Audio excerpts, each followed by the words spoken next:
Paz do Senhor, gente. Bem-vindos para mais uma live. Hoje, quinta-feira, dia 21 de maio. E nós estamos mais uma vez aqui para compartilhar algo de Deus com vocês no Papo de Bíblia. Hoje eu vou receber aqui o pastor Eliel Gabi, mas o Papo de Bíblia hoje vai ser um pouquinho diferente. Hoje nós vamos contar com a presença das esposas. Já está aqui comigo a Dami, ela já está aqui na live junto comigo. E nós estamos aguardando a entrada do pastor Eliel Gabi e da Andréia Gabi, que vão estar conosco hoje, compartilhando uma palavra de Deus para o seu coração. Hoje nós vamos falar sobre tempestades da vida, vamos tratar sobre o vento forte no meio do mar que pega os discípulos de surpresa e causa uma grande tempestade. Um abraço para toda a galera que está chegando por aqui. Deixa eu ver quem está por aqui. Teu vídeo de oração me alcançou. Deus te abençoe grandemente. Maicon, Deus te abençoe, querido. Grande abraço, obrigado, tá? A Alaine, Deus abençoe. A Isa, a Oliveira, deixa eu ver quem mais aqui. Alex, a Wesley, a Cristina, a Adri Carla, a Tainá Alvarenga, Fernandes, Deus Nice, acho que é Nice Oliveira, né? Marluce, doutora Bianca, Maicon, toda a galera que está chegando por aqui, que Deus abençoe vocês, tá bom? Eu já vou receber aqui o pastor Eliel Gabi e a Andréia, que vão estar conosco, partilhando uma palavra de Deus para o seu coração. Vai ser muito bacana a live de hoje, eu tenho certeza. Hoje o Papo de Bíblia vai ser um papo em casal, né? Que Deus abençoe vocês, tá? Aqui, a Dami já vai dar um oi para vocês. Oi, gente, tudo bem?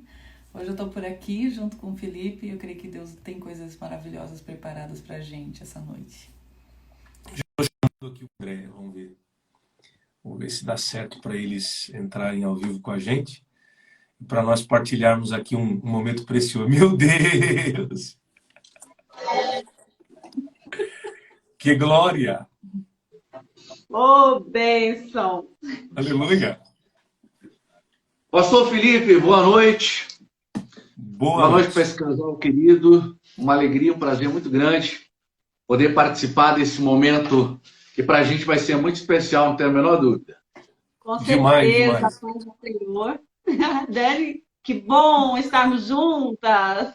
Uma bênção, bom demais estar com vocês. Meus queridos, primeiro, boas-vindas. Obrigado por aceitarem aqui o convite e participarem com a gente. Que Deus abençoe vocês muito. Vocês são um casal de amigos, né, que a gente considera muito.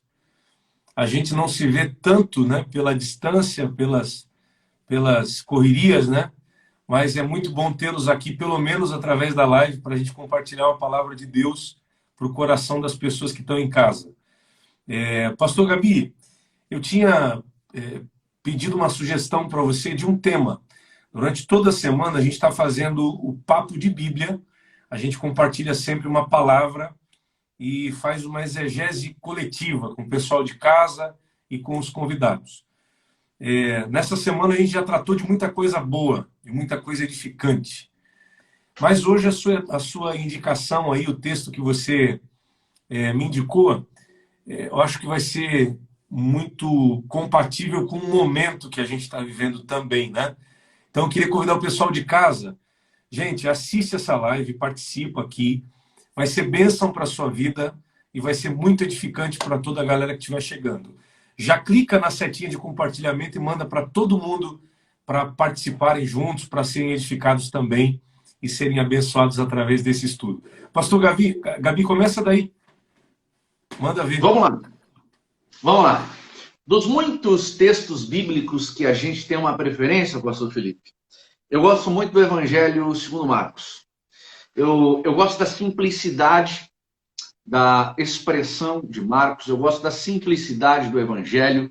Eu nunca gostei das complexidades que algumas pessoas procuram encontrar na Bíblia. Eu nunca fui simpático a pregadores das entrelinhas, aos pregadores das coisas mega extraordinárias. Eu gosto da simplicidade, eu acredito na simplicidade do Evangelho. Um dos textos que eu acho fantástico é o que está no capítulo 6 do Evangelho segundo Marcos, já a partir do versículo 40, que trata de uma coisa muito comum, um deslocamento de um grupo de pessoas, no caso um grupo de discípulos, e se despediu de Jesus, a partir do versículo 40, já a partir do 45, mais propriedade, se despedem de Jesus, entram no barco e vão em direção a um objetivo muito claro. O objetivo está descrito aí no capítulo 6, era chegar à margem, né, ou ao outro lado do lago. Jesus se afasta deles e neste afastamento Jesus sobe a um lugar com o objetivo de orar. Coisas do cotidiano. Não há nenhuma novidade no barco, não há nenhuma novidade na travessia do lago, não há nenhuma novidade em Jesus orar. A prática de oração em Jesus era uma coisa tão familiar, tão simples, que em nenhum momento no ministério público de Jesus, quem o acompanhava pediu para ele ensiná-los a pregar como ele pregava, ou pediu para ensiná-los a cantar, ou pediu para ele fazer qualquer outra coisa. O que se pede, o que os discípulos pediram para Jesus foi que ele ensinasse-os a orar. Por quê? Eles vinham no dia a dia, isso era comum, né? Jesus, sendo o próprio Deus, falar com o Pai através da oração. Bom, a partir desse fenômeno que é comum, extremamente comum, a gente começa a entender como Deus trabalha na nossa vida e o texto, a partir de então, vai começar a nos dar, assim, uma série de lições para a nossa vida espiritual. Bom, Jesus se ausenta, sobe para orar, como a gente já falou, e os discípulos começam a enfrentar uma dificuldade que também era normal.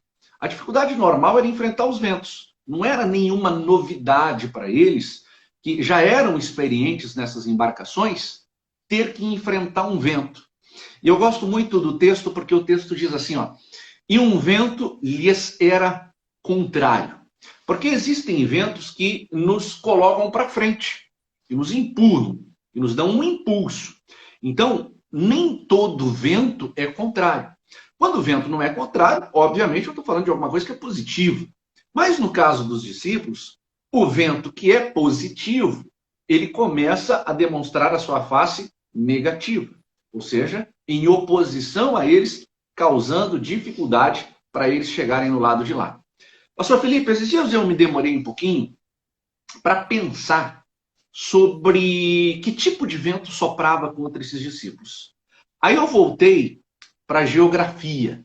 Eu vou confessar um negócio aqui só para o pessoal que está vendo a live, isso aqui vai ficar só entre a gente, não vai ficar espalhado para mais ninguém, tá? Eu repeti alguns anos na minha vida escolar, né? Pelo menos 3 vezes eu repeti. Tá? Mas isso aqui é um mistério de Deus, Deus tinha um plano nisso aí. Meus colegas que estavam vindo das outras séries precisavam Tem conhecer um cara o Evangelho. de cara inteligente, de estudioso, mano. O que Só a cara. Não, me decepcionou. Mas depois pegou no tranco. Depois ele pegou no tranco. Então, nessa fase de Deus na minha vida... Mas Einstein também, Einstein reprovou também, né? Eu sou muito parecido com Einstein nesse aspecto. Os grandes gênios. É coisa dos gênios mesmo. É que a gente estava enganando o processo. Né? Aí eu comecei a me lembrar das aulas de geografia. E nas aulas de geografia, uma das primeiras coisas que a gente aprende na aula de geografia diz respeito à rosa dos ventos. Né? A primeira informação que a gente teve, assim, mais detalhada de geografia, foi aprendendo os pontos cardeais, a rosa dos ventos, enfim. E eu comecei a me lembrar, pastor Felipe, que os ventos, eles são classificados pela velocidade que sopram. Então, por exemplo, existem vários tipos de ventos, não me lembro de todos aqui, existem diversas classificações, mas uma das classificações mais comuns para se entender a intensidade de um vento está relacionada à sua velocidade. Então, o vento mais simples, o vento mais comum, ele é chamado de brisa, que é aquele vento suave, aquele vento que traz um clima agradável, que nos dias mais quentes a gente, inclusive, procura esse tipo de vento. E uma característica importante da brisa é que ela sopra numa velocidade bastante equilibrada. Ou seja, um vento que está na classificação de brisa, ele sopra aproximadamente a 30 ou 40 km por hora. É uma velocidade já considerável, mas é uma velocidade comum, uma velocidade equilibrada.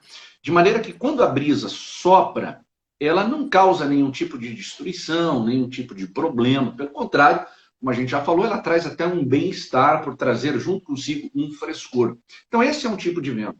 Aí a classificação ela vai aumentando. Aí existem outros tipos de vento. Por exemplo, a gente tem os vendavais.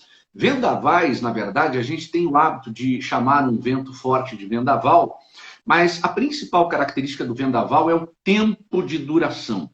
Uma brisa, ela passa, ela é passageira. Um vendaval já é um vento que demora um tempo mais considerável, né? Ele demora muito tempo trazendo essa movimentação do próprio ar. A intensidade de um vendaval também é considerável quando comparada com uma brisa. Um vendaval ele já sopra mais de 50 km por hora, ele chega a soprar 60 km. É uma velocidade considerável. E aí os ventos vão aumentando. Aí você tem os tornados, você tem os furacões, você tem, lembra mais outros tipos que tem de vento aí? Me ajuda aí. Meu Deus. Minha professora de geografia aqui falhou. Né? Você tem tornado, você tem furacão, você tem um outro tempo, monção. Monção é um tipo de Essa vento, aí tá vendo? salvou a pátria, monção. E é professora do EAD. Esperava menos.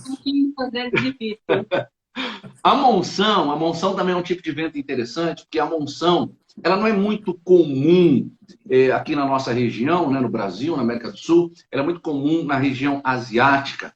A monção é um vento que se forma no meio dos mares, no meio das águas, e ela vem em direção ao continente, ela vem em direção à terra, e quando esse tipo de vento chamado monção vem em direção à terra, ele traz chuvas significativas, chuvas muito fortes. Aí os outros tipos de vento, como tornado, como furacão, já são ventos que sopram em velocidades que variam de 150 km por hora até as intensidades mais fortes, né, dos ventos mais fortes, e podem soprar a 300 km por hora. Então, à medida que esses ventos eles vão soprando dentro desta intensidade que dá origem à sua classificação, a gente percebe o poder de destruição e de oposição que cada tipo de vento tem.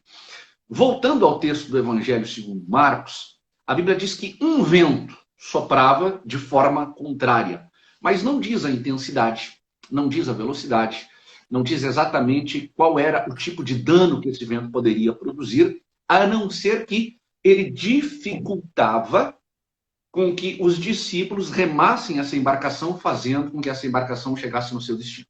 Por que a gente falou de tudo isso aqui e trouxe à memória, inclusive, algumas informações da nossa época escolar? Para entender que qualquer dificuldade que a gente enfrente na nossa vida, ela não pode nos parar, mas ela pode retardar, ela pode dificultar o nosso esforço e o nosso trabalho na tentativa de se chegar no objetivo. Bom, pastor Felipe, daqui a pouquinho a gente discute aqui, eu estou falando, você me segura, porque eu sou pregador, aí a gente não para de falar. Né? Então, lá estão os discípulos, remando com dificuldade, tem um vento soprando, Jesus vai orar. Quando Jesus está orando, ele para a oração. Na sua parada, ele olha para os discípulos que já estão lá no meio do mar e percebe a dificuldade que eles estão encontrando. Naquele momento, Cristo é sensível, e esta é uma grande mensagem espiritual, a sensibilidade divina em relação aos seus discípulos. Ele contempla a dificuldade, ele contempla os limites que os seus discípulos estão enfrentando. A partir desta contemplação, ele deixa o diálogo com o Pai, que estava mantendo através da oração, sai do lugar de intimidade com o Pai e parte em direção aos seus discípulos. Qual é a mensagem espiritual que nós extraímos? Cristo é sensível às nossas dificuldades, não é indiferente às nossas dores, não nos abandona, não vira as costas para nós, mas quando contempla as nossas dificuldades, ele deixa o local, e aqui, claro, a palavra não é literal para os dias de hoje, mas Cristo se move na nossa direção. Então, eu Pastor penso Gabi, que a primeira lição... Pastor Gabi, deixa eu fazer só uma interrupção aqui. Vamos lá. Vamos pontuar algumas coisas. O cenário é uma travessia comum em que Jesus fica e os discípulos vão. Eu só queria pontuar o seguinte: em vários momentos Jesus vai junto. E o trabalho, o papel desses discípulos é acompanhar Jesus. Então, pela lógica, me parece que se Jesus fica, eles também deveriam ficar. Se Jesus dissesse vamos, eles deveriam ir. Só que o início do texto mostra Jesus mandando eles atravessarem enquanto ele vai ficar para orar sozinho, né? E aí no meio dessa travessia vai ter uma tempestade que vai pegar esses caras de surpresa, e foi o cenário que você desenhou maravilhosamente bem. Agora eu queria abrir um parênteses aqui para trazer as mulheres para dentro da conversa, porque elas não estão aqui só para deixar a live mais bonita, né? Eu quero a opinião dela. Ela só veio para enfeitar a live. Verdade, tem que cantar por apoio moral, né? Eu não quero que elas fiquem aqui do lado da gente assim, ó. Ah, mas a gente gosta. Eu super apoio. Falando sobre essa questão, Jesus era o Filho de Deus. Ele, mesmo sendo Deus, mesmo sendo quem era, mesmo sendo o Messias, mesmo sendo o Verbo encarnado, mesmo sendo o Emanuel, mesmo sendo quem ele era, Jesus vai orar. É fato, eu não sei se você vai concordar, Eliel, mas as mulheres oram mais que a gente. Pelo menos aqui em casa é assim, a minha mulher ora mais que eu. Eu não tenho vergonha de falar, porque é verdade. Então, a importância que Jesus dava para a oração. A importância que Jesus dava para... E existem orações que a gente faz com todo mundo, tem orações que a gente faz com a igreja inteira, tem orações que a gente faz com os amigos, tem oração que a gente faz com mais 2 ou 3, mas tem orações que a gente faz a sós. É essa oração que Jesus vai fazer no monte. Quem sabe essas sejam as mais poderosas. Eu queria perguntar para as duas aqui, né? Qual a experiência vocês podem compartilhar que vocês já tiveram em oração? O que vocês poderiam falar para o pessoal de casa a respeito dessa prática tão necessária que é a oração? Aí vocês tiram para o ímpar ou o Joaquim Pô para ver quem começa. Eu falo. Falar de oração para mim é uma paixão, assim. Eu sou apaixonada, acho muito difícil orar. Principalmente, abrindo aqui o coração, orar com o marido. Para mim é uma frustração. Pois é, que luta, né? Nossa, não dou conta. Entendeu? Parece que minha oração tem que ser mais bonita para ele escutar, ou parece que eu não posso orar certas coisas. Parece que tem um exibicionismo, alguma coisa. Eu não Começa a orar só com uma palavra de mais de 4 sílabas. É certeza. Mas, assim, eu já tentei muito. Eu falo para ele, a gente tem que orar, assim. Mas eu ficava frustrada porque via as irmãs falando da oração do casal e tal. Mas, gente, eu não dou conta de chegar no ápice da minha intimidade com Deus desse jeito. E eu tenho por prática, desde a minha adolescência, a orar de madrugada. Então, assim, é uma prática que eu tive desde a minha adolescência e continuou. E as maiores experiências da minha vida assim, espiritual eu tenho na oração. Não só pelo resultado, mas como a intimidade com o Espírito Santo. E eu acho assim, que esse fato não é regra orar de madrugada, mas eu acho que é um momento que é meu particular e eu consigo ter esse momento muito especial. E já tive muitas experiências. Inclusive, eu tenho uma irmã que é pastora nos Estados Unidos, muito próxima. Teve uma madrugada que eu acordei, como acordo pelas madrugadas, e fui orar. Mas foi aquela oração que eu não tinha palavras, não tinha muito sentido para que orar. Mas veio a minha irmã na minha mente e eu comecei a orar por ela. Quando eu comecei a orar por ela, veio um fervor muito grande na minha alma.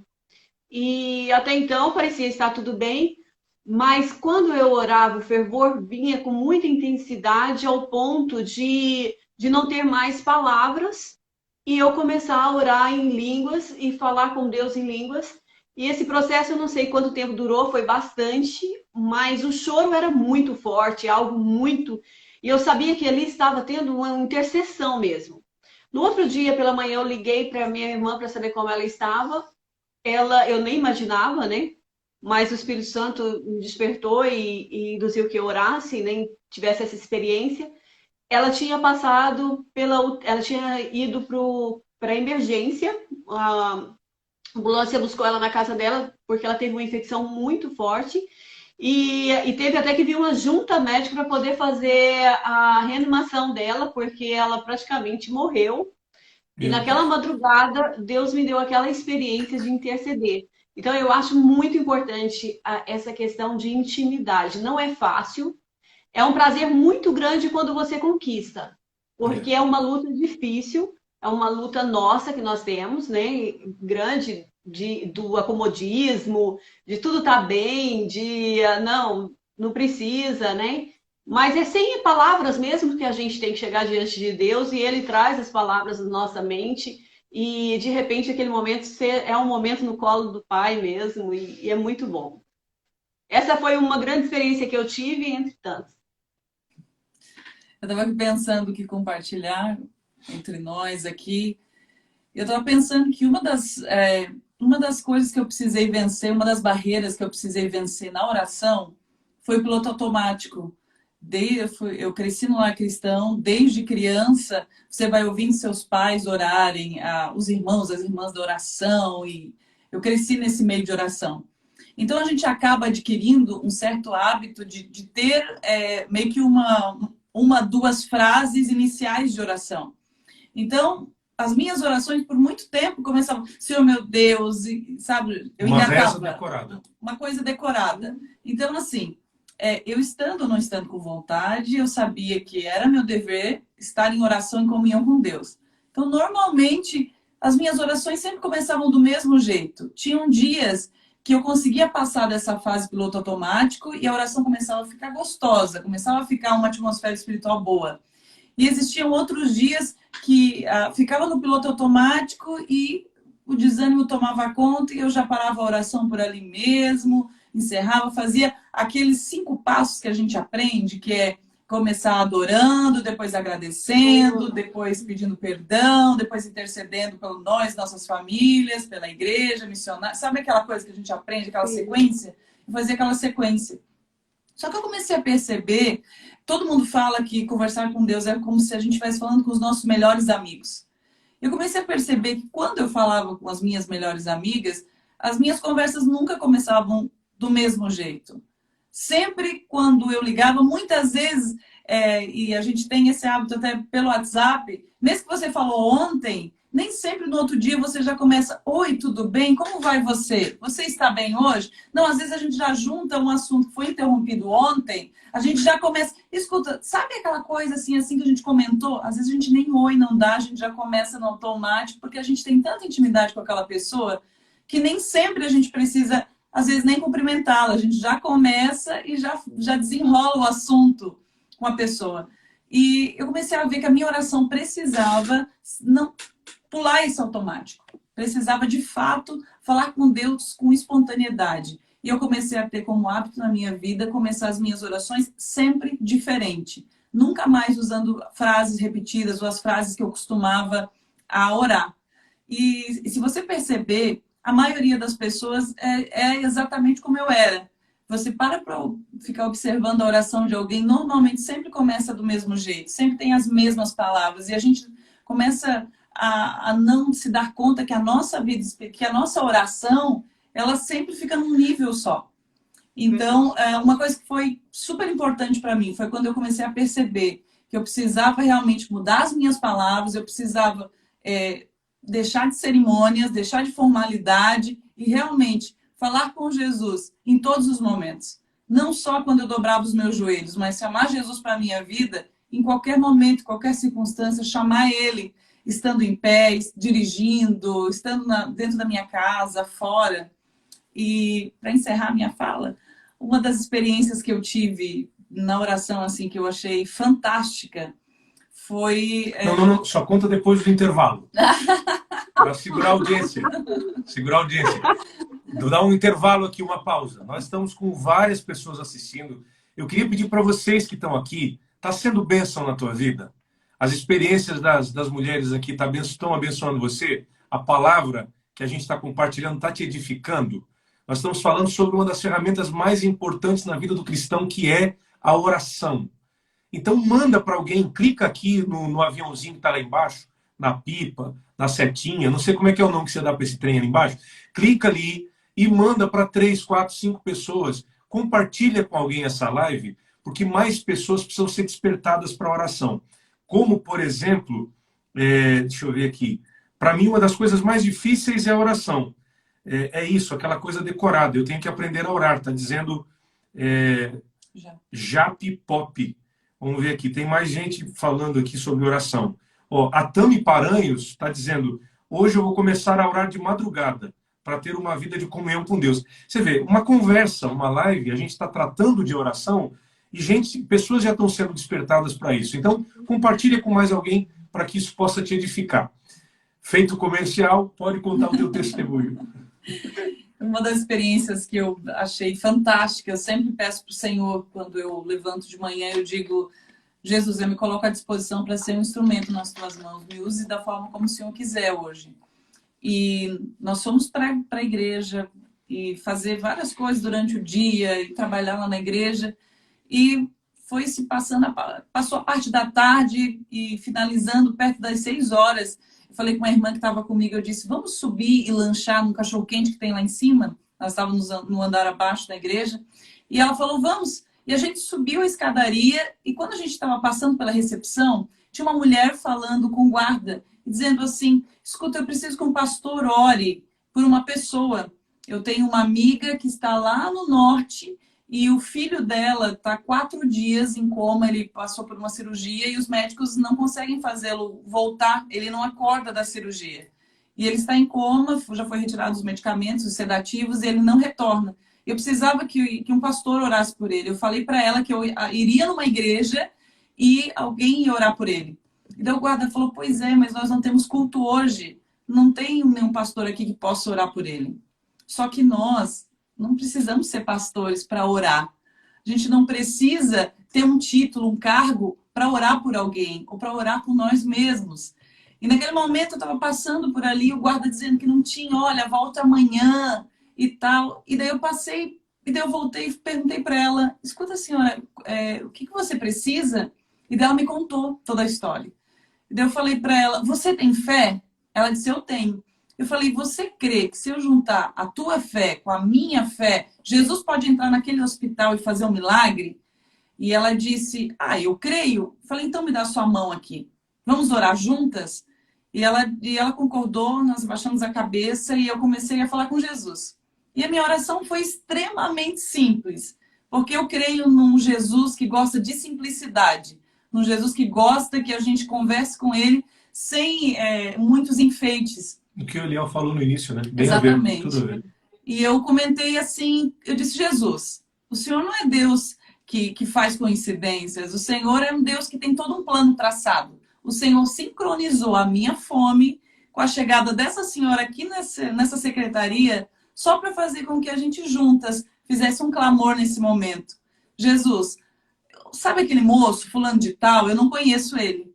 Mas eu queria dizer para o Senhor que se o Senhor puder entrar lá na cidade dele, no hospital, o Senhor entra pela porta da frente, Jesus, passa pelos corredores, eu não sei qual é o quarto dele, mas ele está na UTI. Senhor, entra agora no quarto dele e olha para esse moço de 16 anos, e se o Senhor tem plano na vida dele, se essa for a tua vontade, toca agora no corpo dele e faça, Pai, aquilo que os médicos não podem fazer. Faça com que ele volte à vida, para que todos possam testemunhar que tu és um Deus que faz milagres.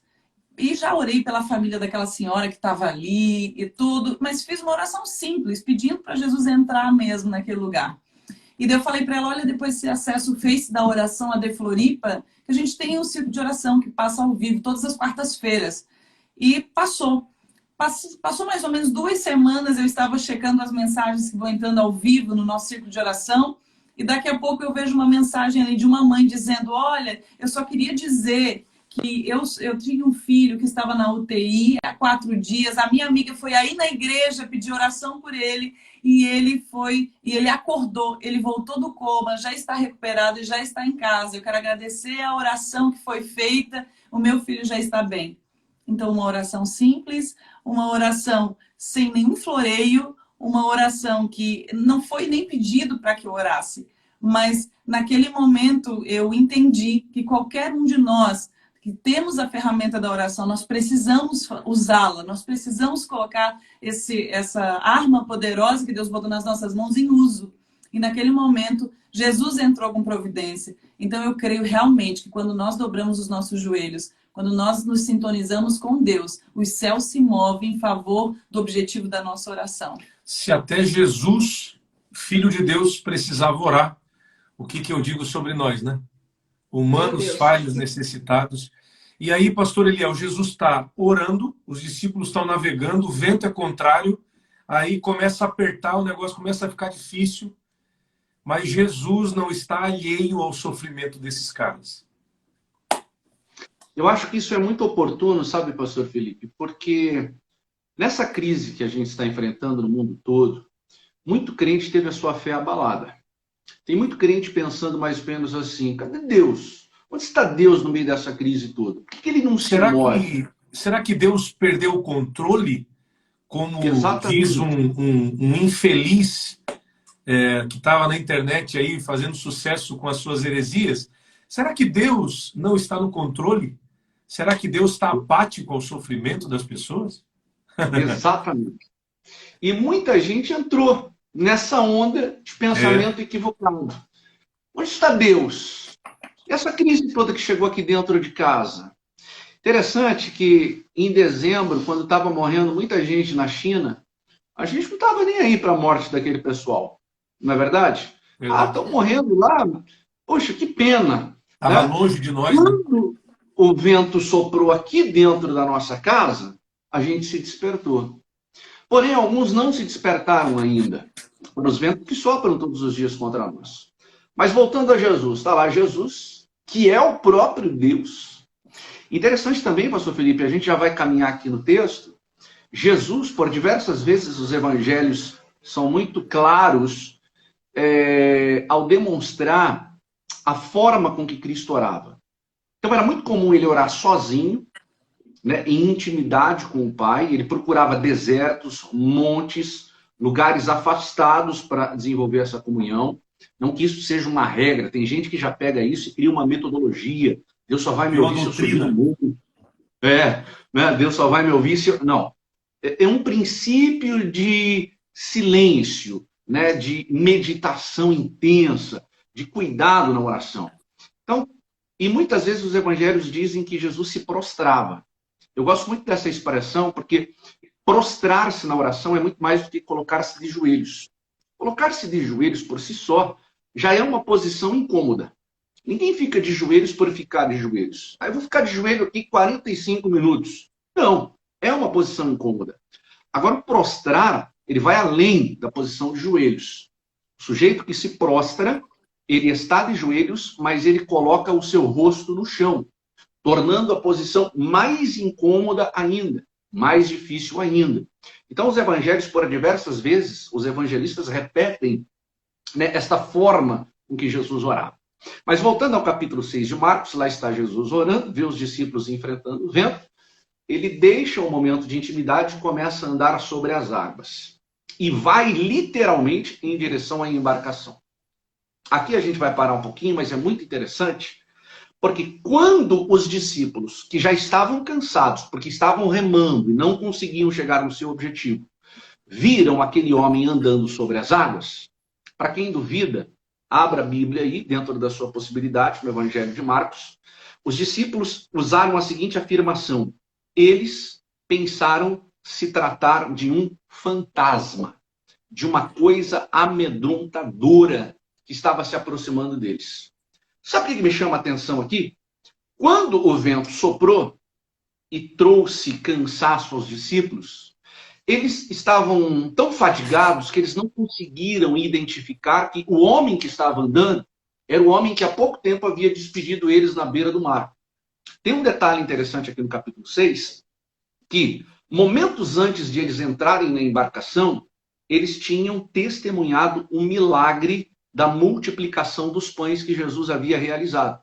Ou seja, pouco tempo depois do milagre, pouco tempo depois da despedida, o cansaço causado pelos ventos já estava impedindo eles de reconhecerem a presença do próprio mestre e atribuindo ao mestre a figura de um fantasma.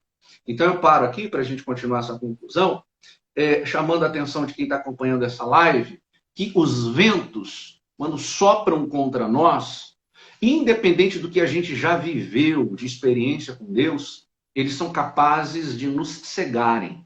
E a gente que já testemunhou um milagre de Deus há pouco tempo, é incapaz de enxergar a ação de Deus quando o vento sopra. Uau. O que é interessante é que o medo, em certos níveis, ele é até saudável, ele me poupa.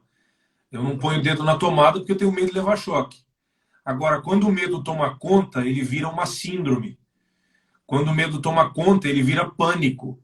E no pânico você enxerga o que não existe, você ouve o que nunca falaram, você vê o que não está acontecendo.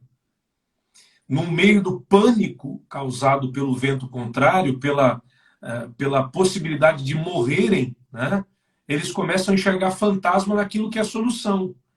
Está chegando Jesus com socorro, com livramento, com solução, e eles estão dizendo, é um fantasma, ou seja, vai piorar. Aqui eu paro para dizer que, no meio do caos, tem pessoas que, ao invés de trazer uma mensagem de esperança, eles têm sempre uma mensagem de desânimo. Tem sempre... Exatamente, exatamente. Não estou aqui dizendo que a gente precisa sempre trazer uma mensagem positiva ou sempre aliviar a barra das pessoas, né, numa mensagem, mas uma das nossas funções enquanto cristãos é acreditar, é crer, é ter fé, é ter esperança. E a gente vê que tem muitas pessoas que a esperança delas, a vontade delas é que tudo piore. A gente sabe que o mundo está ruim, que a gente está caminhando para o fim, que a gente está no princípio das dores, que a tendência de tudo que nos cerca é piorar. Mas para nós que servimos a Deus, nós estamos debaixo de uma promessa, nós estamos debaixo de livramento. Vai dando glória aí, igreja. Aí eu tirei o comentário que o pessoal pediu para eu tirar o comentário, mas reage no coraçãozinho, dá uns coraçãozinhos aí para dar uma força. Né? Então, assim, nós cremos num Deus que não perdeu o controle do vento, que não perdeu o controle do mar, que não perdeu o controle das circunstâncias. Então essa é a nossa esperança. Mesmo no meio das tempestades, olha aí, ó, o pessoal deu coração mesmo. Acho que foi a Dami que deu um coraçãozinho para ajudar. No meio da tempestade, Deus, ele nos supre, ele nos cuida. Tá vendo também, ó. Tem um retorno aqui. O retorno está aqui do lado. A gente olha aqui para o lado, o retorno está aqui. A gente ligou uns 8 celulares aqui para aumentar a audiência. Então, o nosso Deus, ele... Mandou? O nosso Deus, ele tem o controle, o domínio, e ele reage às nossas dores. Então, a gente não pode deixar o medo tomar conta. Quando Jesus chega, ele diz, não temas. Não temas. Eu não sei... quais são os maiores medos de uma mulher? Podia perguntar para as irmãs que estão aqui, né? Aproveitar que elas estão hoje aí. Dos homens eu posso falar. Mas quais são os maiores medos de uma mulher? Hã? Os maiores desafios de uma mulher? Quais são os fantasmas de uma mulher? Fala aí. Meu Deus do céu. Vai você primeiro responder. Que pergunta filosófica. Eu acho que já dá para abrir os comentários para as irmãs ajudar também, né? Eu acho que tem que abrir os comentários para as irmãs nos ajudarem. Porque vai que a gente é super sincera e não pode ser. Porque tem quais são os seus fantasmas? Olha, já tem, ó. Quais são os fantasmas? Fala os seus. Olha, não tô tentando pensar aqui, mas eu penso que... gente, vocês podiam dar uma ajuda também, né? A mulherada que está assistindo. Mas quais são os seus maiores medos? Das mulheres, quem sabe, um deles realmente engordar. É ficar sozinha. Não, eu penso que realmente ficar sozinha. Os meus maiores medos de um homem, ficar careca. Meu Deus. Eu acho Ficar que sozinho. Olha aí, ó, o pessoal tá dando boas respostas. A irmã, a Dina botou perder os filhos. A Aninha, não ser salva. Aí, os seus maiores medos. Quais são os seus maiores medos? A Bíblia diz, só fazendo um paralelo aqui, eu estou dando um tempo a mais para vocês pensarem também. Jó, quando viveu aquela intensa e terrível provação, ele disse: o que eu mais temia me sobreveio. Quais são os seus maiores medos? No meio de uma grande tempestade, com ventos contrários soprando, o texto diz que quando Jesus vem caminhando sobre as ondas, que é a solução dos problemas, os discípulos enxergam em Jesus um fantasma. Ou seja, eles estão projetando em Jesus, que é a solução, os seus medos, os seus fantasmas, as suas incertezas, as suas inseguranças. Vocês já perceberam como a gente tem uma facilidade muito grande de projetar nos outros as nossas frustrações? De projetar nos outros os nossos medos? Quais são os seus fantasmas, os seus maiores medos? Essa pergunta é muito forte. Diz aí, Muito vou forte, deixar para as irmãs. porque você pode responder ela de forma muito clara, muito fácil e lógica, como você pode trazer uma resposta mais complexa também, né? Porque existe medos e medos. Tem o medo de engordar realmente. Isso é fácil. Claro que tem. Aquele vestido novo não servir mais.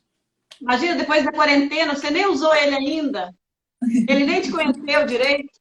Aí quando você vai vestir ele, ele te abraça daquele jeito, com tanta vontade de estar em você. Então, boas respostas no comentário aqui. A questão de perder um ente querido, eu acho assim que a pessoa que você ama, né? Meu marido, ele vive assim, me fazendo pressão psicológica, sabe?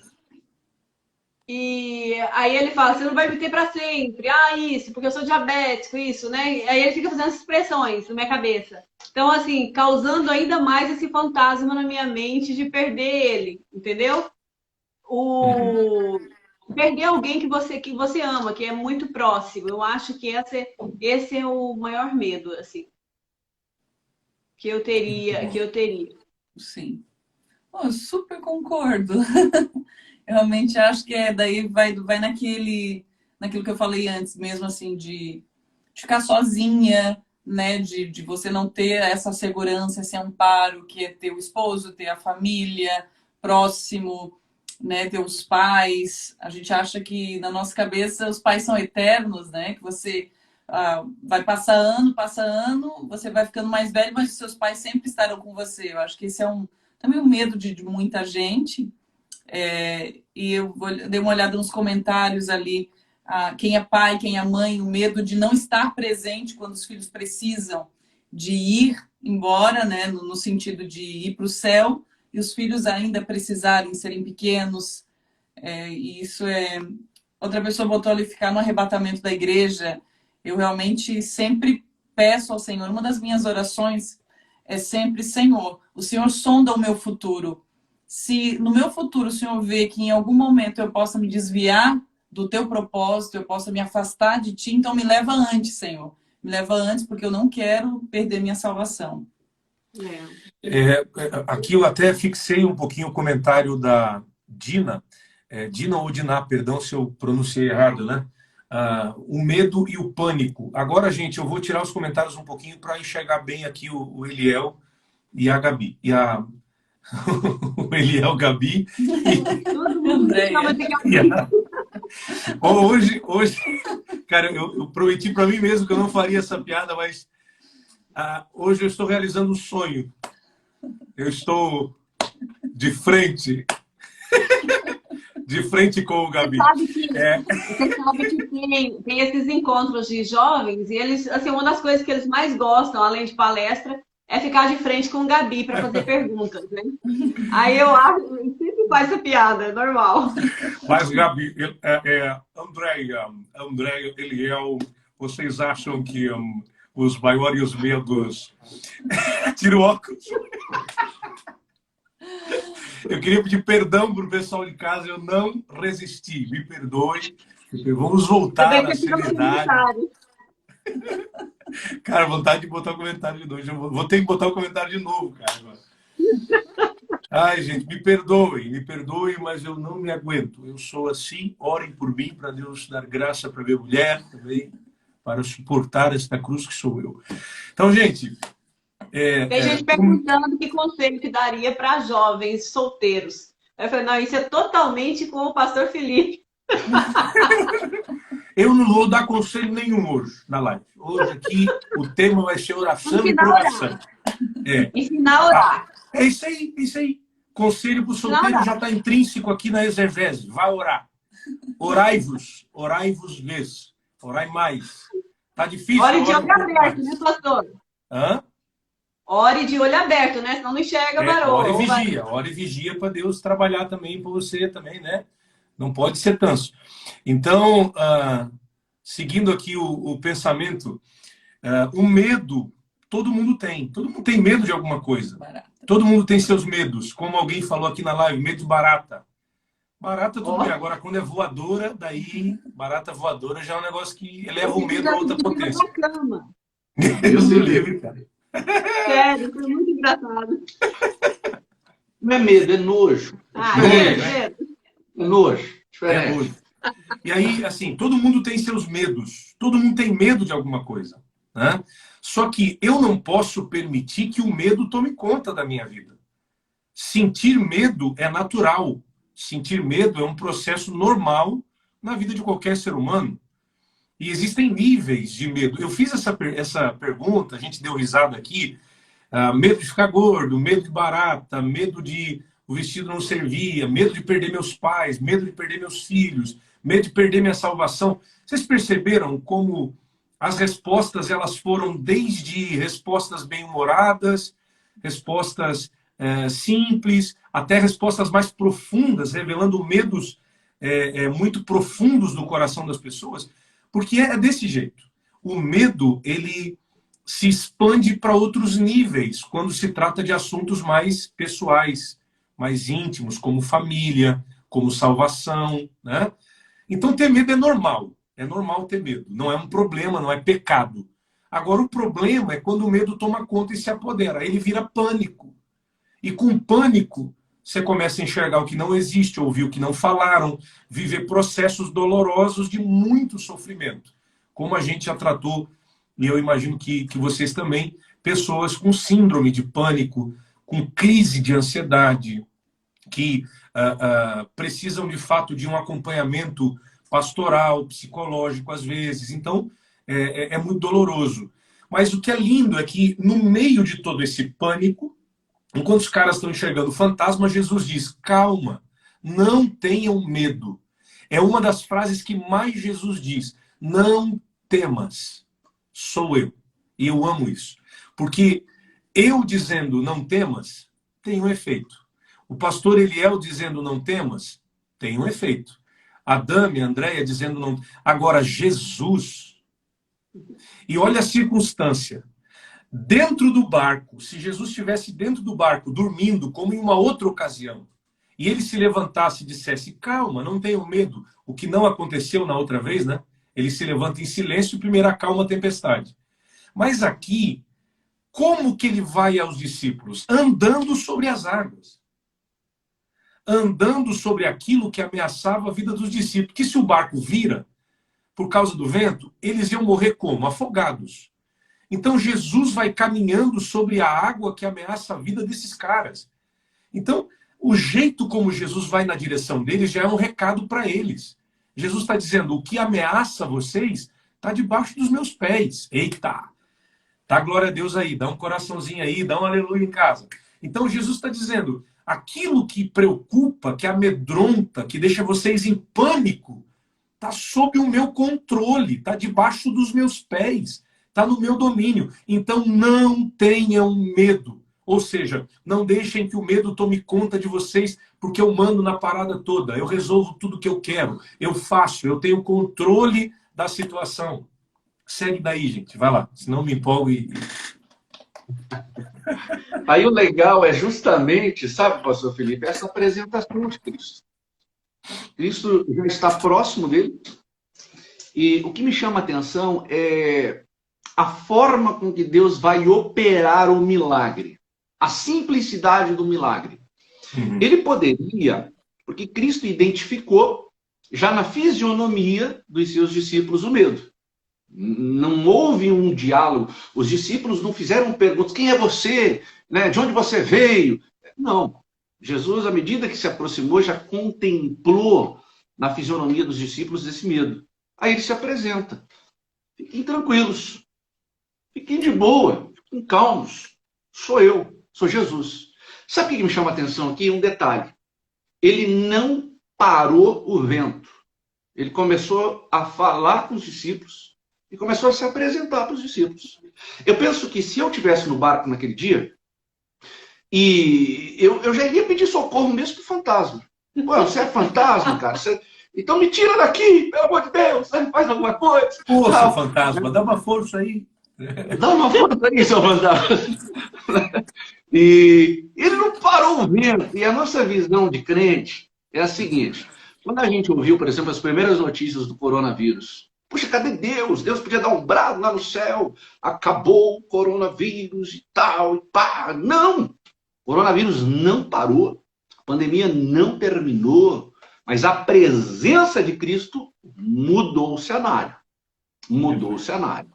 Então, às vezes, a gente só acredita que Deus age quando o vento para. E, na verdade, ele está agindo com o vento soprando.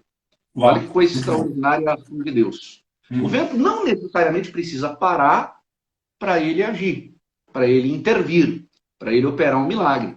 E qual é o maior milagre que Deus opera na vida do ser humano?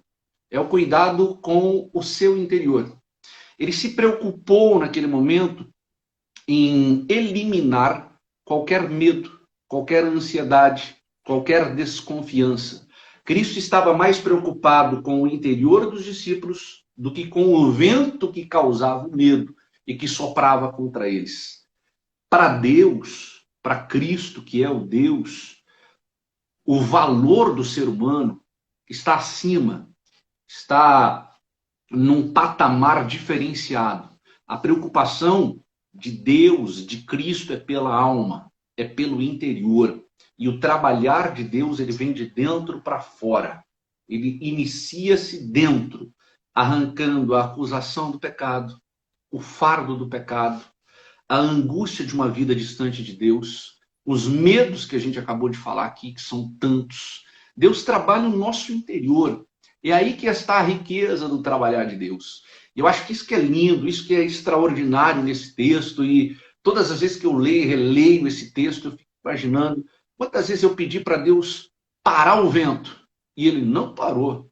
Mas ele me trouxe calma, ele me trouxe paz, ele me trouxe refrigério. Ele tirou aquela preocupação que é excessiva. Você falou um negócio muito interessante. O medo, ele tem o seu lado positivo. O medo impõe limites, né? O medo cria fronteiras. O medo estabelece as marcas de onde eu posso chegar. Mas o medo também tira a minha esperança, tira a minha força, tira a minha vontade de viver, abala a minha fé, me faz desacreditar na ação de Deus. E esse Deus trabalha no nosso interior. Eu não tenho a menor dúvida, sabe, pastor Felipe? Tem alguém aqui nos vendo nessa live agora que está sofrendo. Claro, a gente brinca, a gente ri, a gente descontrai com o momento, porque a gente é cristão, e quem tem Cristo é alegre, é feliz.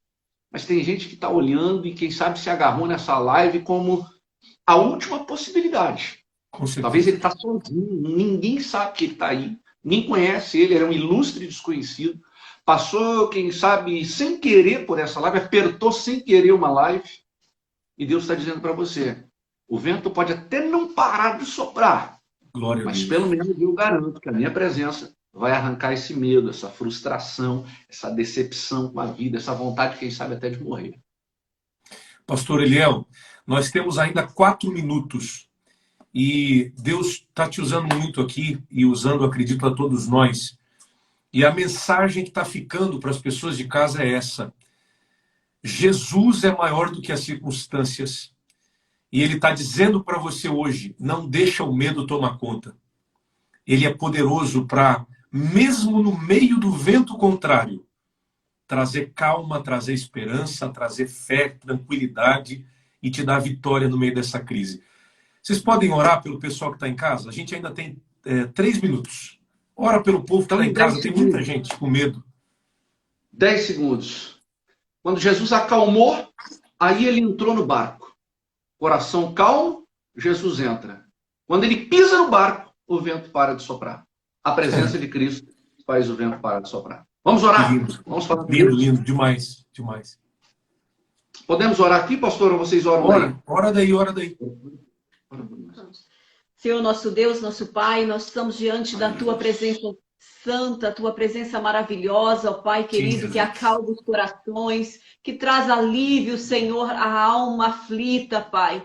Pai querido, Senhor, muitas pessoas estão agora conosco orando, Jesus. Este homem, esta mulher, Senhor, que ora juntamente conosco. Às vezes, Senhor, meu Deus, tem pensado até mesmo em desistir de viver, ó Pai, com as aflições, angústias, incertezas, mas Tu és o Deus que alivia, Senhor, toda angústia. Tu és o Deus que arranca, Senhor, toda incerteza. Por isso, nesta hora, Pai, eu peço, Senhor, vá de encontro a esse coração aflito. Traz paz, traz, Senhor, meu Deus, alegria, esperança, porque a nossa esperança está em Ti, Pai. Não importa as circunstâncias que estamos vivendo no mundo, ó Pai, mas Tu és quem nos carrega em Teus braços, Tu és quem nos carrega, quem nos acalenta, quem nos dá a paz, ó Pai. E quando Tu entras no barco, Senhor, o vento se acalma, onde Tu estás, Senhor, meu Deus, toda situação é transformada, Jesus, porque Tu és a nossa esperança, Deus. Continua, Senhor, meu Deus, com os Teus filhos. Senhor, meu Deus, o pastor Felipe, Adame, Senhor, meu Deus, continua usando eles poderosamente, Pai querido, e a cada um que está conosco, Senhor, que está ouvindo essa live, Pai, que possa ter uma noite de paz, de alegria, Senhor, na Tua presença, em nome de Jesus que oramos. Amém. Glória a Deus, glória a Deus. Meus queridos, eu queria até um feedback do pessoal de casa. O que vocês acharam? Foi bênção? Vocês foram edificados? Foram abençoados? Eu fui muito abençoado. Agradeço muito pela presença de vocês. Pastor Eliel, Gabi, Andréia, Deus abençoe muito. Pastor Eliel é um mestre, professor da palavra. A Andréia também é uma mulher de Deus, cheia do Espírito Santo. São nossos amigos queridos. Obrigado por terem aceito o convite e nos edificado. Essa live aqui, Pastor Eliel e Andréia, ela depois vai virar um podcast e as pessoas vão poder ouvir no Spotify, Deezer, Anchor, e quem sabe também vai para o nosso canal lá no YouTube. É lógico, se tiver a liberação de vocês, né? Direito de imagem. Né? Alegria, gente. Vocês estão no nosso coração. Não vejo a hora de ter culto, trazer vocês de volta aqui, para estarmos juntos, principalmente, e poder abraçar, né? Saudade de uma aglomeração, né, minha filha? Depois daquele cafezinho. Aí é de Deus purinho. Gente, brigadão, um abraço para vocês. Todo mundo que esteve com a gente aqui na live. Meus queridos, vocês que ainda não seguem Pastor Eliel e Andréia, sigam eles no Instagram, sempre produzindo conteúdo de qualidade. A Andréia sempre com umas dicas top para a mulherada, né, amor? É verdade, trabalhando a imagem da mulherada para serem mulheres de Deus, cada vez mais lindas, bem vestidas e elegantes. Meu Deus, que propaganda. Obrigada. Segue lá. Menos de 50 seguidores novos, a gente nem vai comemorar, hein? Eu tô feliz. Um abraço, meus queridos. Obrigadão. Um abração, beijo. Beijo na família, nos pais, todo mundo, tá? Queridos, vocês de casa, obrigado pelo carinho de todos vocês, pela audiência, por estarem com a gente até agora. Eu sei que vocês poderiam estar vendo qualquer outra coisa, mas ficaram aqui sendo edificados pelo Papo de Bíblia. Amanhã tem mais. Se Deus quiser, amanhã eu vou estar recebendo o pastor Jander Magalhães, um cara extraordinário. Papo de Bíblia de amanhã vai ter uma palavra do céu para a tua vida. Amanhã, aqui no meu Instagram, às 10 da noite. Vai lá no meu canal, se inscreve, ativa as notificações e assiste o vídeo dessa semana. A melhor versão de você mesmo.